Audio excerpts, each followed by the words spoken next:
All right, dear Gemini, my air sign friends. Here we go. So masculine, feminine, representative, conscious energies, unconscious energies. Start with the masculine. The Eight of Pentacles. Who did I just do that? The feminine had that on this side in reverse. And I do shuffle and shuffle and shuffle. So the masculine could be feeling in the middle of March that he's a little bit tired of his grind, not feeling inspired in his work or what he's been aiming toward. And I feel like there's a little bit, this is causing a little bit of a reevaluation in what he's producing and putting forth, and if it's still a right fit moving forward for him. I know this is a love reading and I'll tie it in, but that's the message that's coming through on that one. Let's see, the feminine is the Hermit in reverse. So she's looking away from the masculine in this card. It is a major arcana card, so a much bigger energy for the feminine than the masculine. Minor arcana, Eight of Pentacles.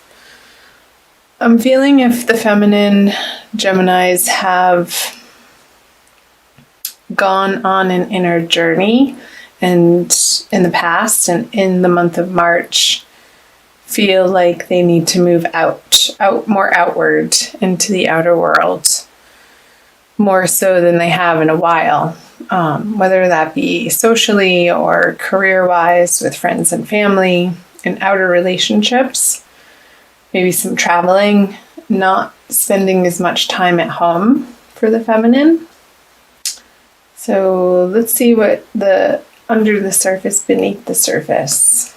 Yeah, traveling. So I feel that the feminine is wanting to start planning for new journeys coming up here in the spring if you're in the northern hemisphere, or if you're in the southern hemisphere preparing to move into the colder winter season, depending on where you are in the world.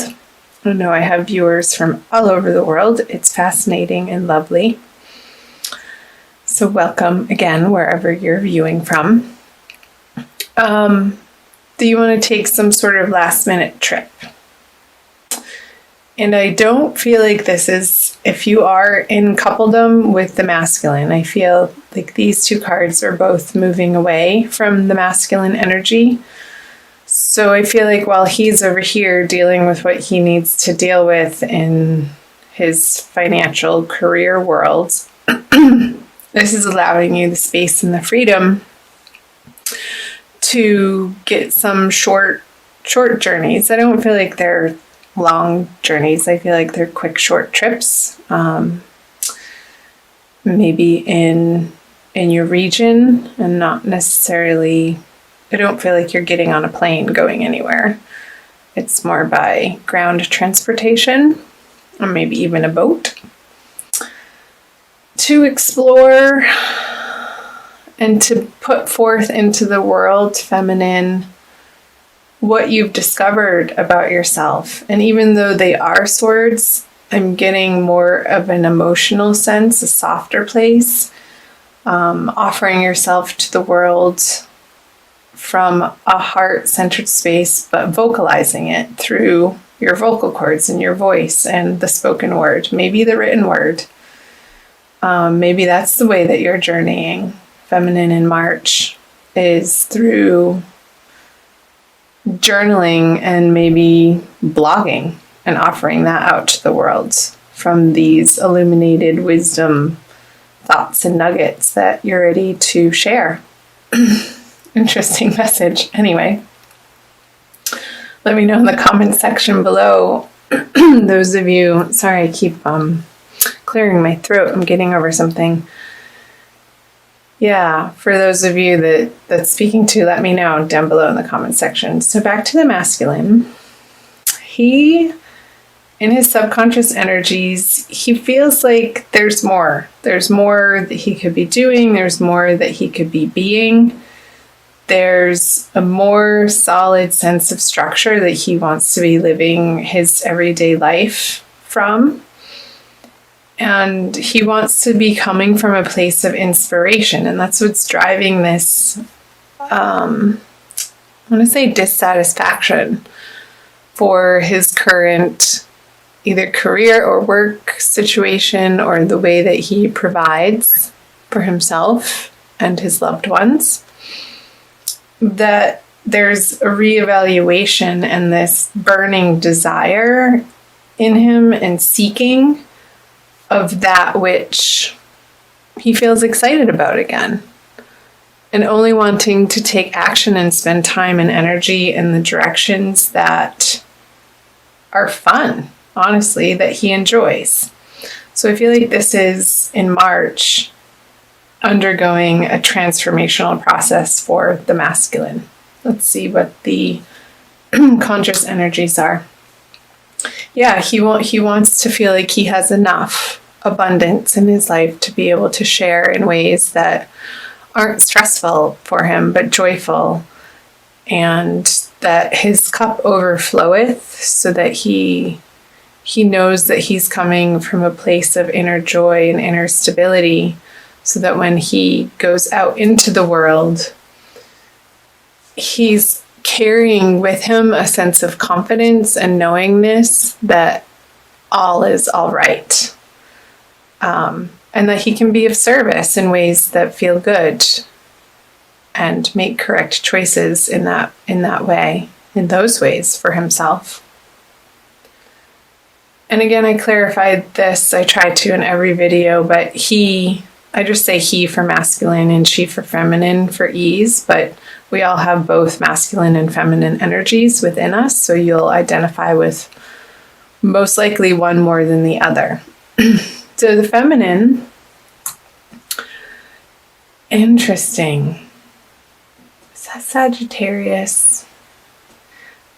Or it was Aries, that the feminine Aries had this card in the upright position, right in that spot, a couple of readings ago that I recorded. So the Devil in reverse, for the feminine, to me, this is a card of attachments in 3D reality that come from past hurts and wounds and out of fear. And with this major arcana card in the reverse position, I feel like this inner work that, excuse me, the feminine has been doing on herself, Gemini, is producing results in her immediate environment and experience. And this very well can relate to the masculine in a way that she's understanding that two people have to stand on their own two solid feet to be able to come together in a healthy relationship with healthy structure and boundaries. And I feel like this work that she's been doing in this internal process has allowed her to unveil and disattach from these possibly negative belief patterns about herself, about the masculine, about her life, about her world, about particular relationships. And that feels good. I do like seeing the Devil in reverse, because I feel like it's when it's flipped on its head, it's this process of fleshing it out and turning the guts inside out so that you can see the belly of the beast and that it's been seen and uncovered from the darkness. In the darkness, you're bringing light to this darkness so that it doesn't have a hold over you or control that it once did, Gemini. So let me know in the comment section in what ways that applies to what's going on for you in March. So let's flip over the central card, the outcome card. Okay. So the Eight of Wands. I feel like this process that the masculine is going through, because the feminine has allowed him the space and the loving kindness to do this, to go through this, then from that place, he'll want to reach out to the feminine and communicate, because he's coming from this place and not from a place of lack, and wanting to share his abundance, his love, his soft, higher thoughts of affection for you, feminine. And I feel like they'll be well received by the feminine, and welcome messages, bright and happy and exciting. I feel like he may have some news to share with the feminine from a passionate place, maybe a new plan that he's excited about that he wants to share with you, a new business endeavor or a new career offer, a job position that he's been working towards, that lights him up in a way that his current situation or environment he's just worn out from. And this will propel him into this energy and be effusive enough to want to share. So the feminine, you guys, can be a receptacle to that communication and share in that joy with one another. And I feel like this energy is coming up more for the end of the month. So be curious to see what your April Divine Love reading says about that too, since I am recording this about the middle of March for you guys. I also want to pull a Kuan Yin Oracle, Blessings, Guidance, and Enlightenment from the Divine Feminine by Alana Fairchild. It's a new deck of mine that just wanted to come out and play for you. And I always like the Oracle cards because I feel like they play off the energies that I was picking up on from the tarot. And it usually solidifies the message for you guys, or reconfirms it and affirms a particular message that either needs to be reiterated or just affirmed, I guess. So let's do this. Pretty. She's holding a lotus flower.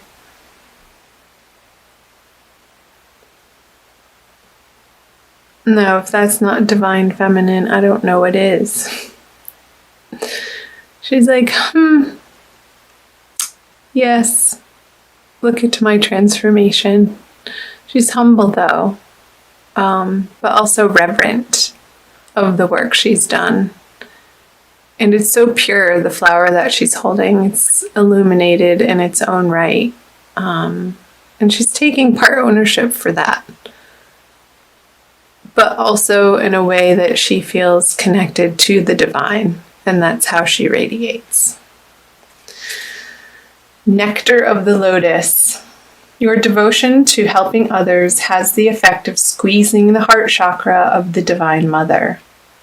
From her heart drips nectar, sweet, sustaining, life-affirming energies that feeds you and allows you to nourish many souls.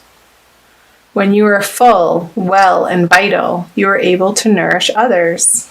Wasn't that the message coming through from the masculine when his cup is overfloweth? It's just a natural desire and effect that it bubbles over into other people and other relationships outside of himself. You are guided to receive your fill now for your own benefit and the benefit of all.